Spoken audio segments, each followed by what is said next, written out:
Hello mafana. Hairi posika. Nditori po izvozvi. Svika. Sharp sharp.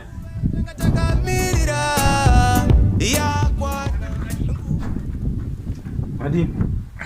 Mfana wangu adi. Wewe wakatomirira mari dzavo zvoku. Oh, varora basa. Kwa mombe yato wanikwa nehunzi dzamanzi dzidaidza tu. Sadorowa zatuna. Oh, dhiri vanosara mari. Vanhu vanobika matova wana futika. Zvese. So total figure yacho tinoti around figure remari. Ndamboiweka yaita nearly 500, 490 something. 490 something. It's okay. Inda kuchikupa 550 andika. Alright, mirato. Kuitira opa transport yangu.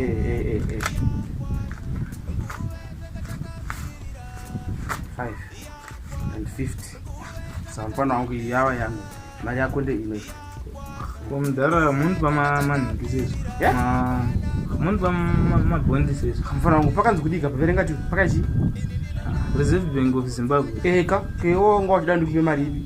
Asa mungu ati ingatenga mombe reni. Ingatenga mombe imari yepi kwe? Ani ndiye muZimbabwe. Mari. Isa ndiri tiri muZimbabwe. Ndo mari yedu kai. Saka ndokupa mavisa tiri kuAmerica yenyu. Ndokupa makwacha. Medikashi ndondoipani.